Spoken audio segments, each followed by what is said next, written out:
Any of you guys ever watch a movie, The Langoliers? Where they go into the airport and nobody's in there? This like reminds me of that. I was like, hello, why is there no one in the airport? Day one, back in Vegas. Say hi, Tony, you're on the vlog. And it's like we're outside, but we're not. There it goes. Okay, I got cow's head, barbacoa with eggs, and he's got the little cute eggs Benedict. Eggs Benedict, that's right. All right. Okay, so I always do a little FYI for everyone. This Cafe Americano in Paris, the food was not that impressive at all. Just the two of us. 2 coffees, each of us had something, and orange juice, 83 bucks. Suggested tip. And by the way, they never came by, filled our coffee or water or see how we were doing or nothing. So, thumbs down. So, we're going to do this $500 dealie. See if we can win 10K. They got us 10-handed. So, this is like really ridiculous. Hey, what's up, man? It's Kevin James. I don't know if you ever heard of him. So, on the first break here on the little satellite, boy, the waitress lady, Jesus. I said, no, I didn't have the tea, I had the coffee. And she's like, be nice. She's like yelling at me. And I'm like, I said, do you want me to not be nice? Because I can do that if you need me to. I said, geez, oh, Pete. I don't know what's up her butt, but I don't think she gets any more tips from me. We're going to run over to, we got Poker News. Poker News, spin the wheel. I forgot my pillow. So I'm going to run all the way over to the room. It's going to take me the full 15 minutes. But I want to grab a pillow. I guess I don't need to, but boy, it's... Sorry. There we go. All right. Anyway, we started with 10,000 in chips. I got like 25,000 now. I'm pretty card dead. So. In this thing? Yeah. Yeah. So, you had it up to... Still in it. So anyway, nothing exciting. Trying to scoot there and back in 15 minutes, and my scooter's getting low on juice, so something tells me I'm going to miss a few hands. Not the end of the world. As far as the hands go, I was card dead. Really didn't catch much of anything. I made a loose raise early on with like 7-4 clubs, and I flopped a flush draw with like an ace-king on the board, so I bet, and he called. The turn was a club, but it paired the board, and then I bet, and he min-raised me on the turn, and I called. And then the river came a 4th club, and all I had was like a 9 high clubs. It was like, 9, 7 clubs, I think it was. And I went check, because I'm like, I don't know, he could have a higher club. He's not folding there, so. And then only other thing is I had ace king, and I flipped versus 9s and won the flip. That's it, nothing real exciting. Well, guys, I was down to, there was over 400 people, and I was down to 100 people left. And I was sitting fine on chips. And guy in late position, he tanked a lot, so he just, I don't know, just his get up and guard made me think that maybe he knew what he was doing, but apparently not. He raised to 4,000, the blinds were 1,000, 1,500. And I was next to act on the button, or I think I was on the button. I called him with 4 or 5 of hearts, and I had a number of other callers too. So the flop comes 2, 3, 4 with 2 spades. So I flop top pair and an open ender. And it gets checked around to him, and he bets like close to pot. He bets 9 into like 12. And I'm like, boy, that's a big bet. And I've got like 20 behind. I had more than that. I had like 25 behind if I call. So, I mean, like I said, I'm sitting really fine. And I'm like, a pair and an open ender, he could be doing this with like ace king, right? He thinks he's got 2 overs and a gutter. So I call. And then the turn was an ace, which gives me the wheel. I hit the straight, an offsuit ace.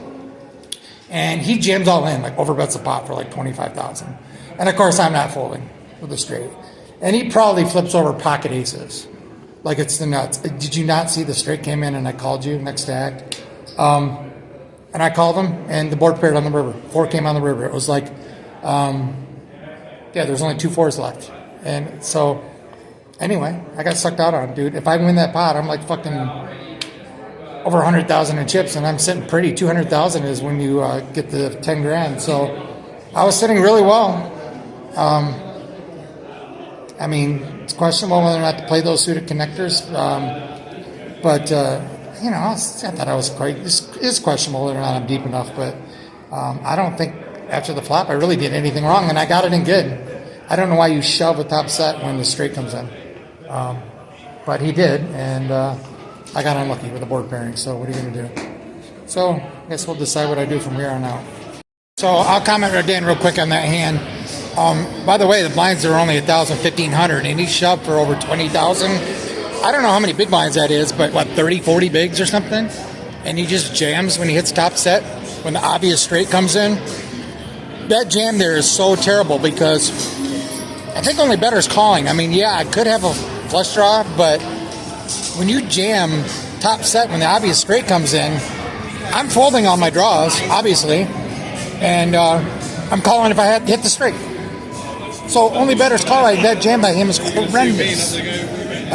So I don't understand. I mean, if I was him, I would have checked and seen what my villain had done, which I probably would have bet big, and then you can decide if you think he has a straight or not. But most likely, I'm not betting for my tournament life without a straight there.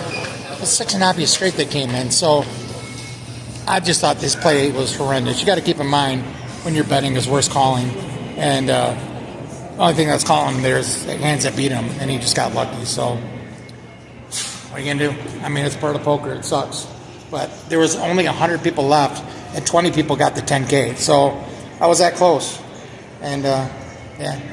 What are you gonna do? I'm doing this next spurt laying down because my back's killing me. I looked a little bit on HRC, and I kind of thought this maybe a hand like 4 or 5 suited. Everybody in that, I mean, the deep stack is only like 30 big blinds, 40 big blinds. Most people have 20 or 10 bigs, right? So everyone's pretty short. And me and him both had like 30 bigs. And technically, I believe in this kind of satellite structure, I probably shouldn't even be calling with a hand like 4 or 5 suited, even to a late position open, because we're just not deep enough. I mean, HRC was kind of hinting at, it's a little difficult because you can't node lock it, but it's kind of hinting at, yeah, you can call for set value, but hands like suited connectors, they're really not a hand you want to be calling a raise with because you're not going to hit enough of the time. That said, I did hit, and unfortunately, it didn't work out for me. I got unlucky, but it's probably not even a hand you should be playing when you're only 20, 30 big blinds deep, and everyone else is as well. If the guy who was watching was asking I told him to check out my YouTube channel for the answer. I had one hand where I had a guy in middle position raised with ace king. I was next to act with 2 red 8s. Probably should 3-bet here, but he's middle position. We're both pretty deep, so I decided to just call. I don't like it. I kind of prefer a 3-bet here. But I ended up just calling, and we had a couple other callers, and that was it. The flop was 10, 7, 4 or something. It was all low cards. There was a 10 out there. And it got checked to him as a pre-flop raiser. He checked. I was last to act. And pocket 8s is good enough here, enough at the time that I ended up betting. And it got around to him, the initial pre-flop raiser, and he just called. The turn was a jack of clubs, and he bets really small. The pot's now like 20, almost just under 20,000, something like that, maybe 15,000. I think it was about 15,000. And he bet really weak into me, like 4,000. And that screamed to me ace king or ace queen, right? Like, he wants a really good price. He turned 2 overs and a gutter. And it's weird that he would ever check the flop into all those people. So when he donks into me on the turn, it smelled a lot like ace king or ace queen. So I jammed all in with a jack 10 on the board, and all I had was pocket 8s. And he hemmed and hawed and thought forever, and he called, and he had ace king. He was not getting a price. I bet the pot. I mean, it might have been over the pot. But I guess he didn't think I would jam, but I could have jack 10 there. I could have, I don't know. I guess he was just gambling, but he ended up calling, and I held, and I got a good double up in the tournament there. And the one guy asked me, he says, were you jamming for value or as a bluff? I was jamming for value. I put him on because he donked weak on the turn, because he called the flop. He was a pre-flop raiser. And then he lied it weak on the turn. That screamed like he picked up some equity. but he wanted a good price on his draw. And so that's what I figured out, and I was right. If he does anything differently, I probably play it differently, but the way he played it, that just screamed to me 2 overs and a gutter. So that's why I jammed. I was jamming for value and to charge him in case I wasn't going to let him get there cheap with that many outs. So what do you have? 1, 2, 3, 4, 5, 6, 7, 8, 9, 10 outs to my pocket 8. So, and so there's the answer to that question in case he ended up tuning in and was curious. I mean, obviously it was for value. I think it's obvious, but I would never be trying to bluff someone off. I mean, what could he have? That's the only thing he could have the way he played it. So, in my opinion, I think if he has a really strong hand, he doesn't bet that weak on the turn and they draw heavy of a board, and he doesn't knock into me. He doesn't play it like that. Most people wouldn't. It doesn't make any sense. So, that's it. That's the answer to that. So, we'll see what else I do today. One more thing on what I talked about. When I raised with the pocket 8s here and jammed all in, yes, it was for value, but it was also for like protection. In a tournament, it's different than cash games, right? If I think a guy's going to call my jam all in on the turn with like ace king there, then I love my jam. But if I'm not sure he's going to call that much, in a cash game, I would just raise a fair amount, maybe not go all in. But a lot of times in a tournament, especially when you're short stacked and you're only starting with like satellite like this, where you only have like starting out with 20, 30 bigs. And at that point, when you get to the turn, you only have maybe a pot and a half size bet left. There's something to be said for just taking it down, right? There's something to be said for taking it down and just collecting the chips right now. That's something I've kind of figured out. Something that's different from tournaments and cash games is sometimes you just want to take it down.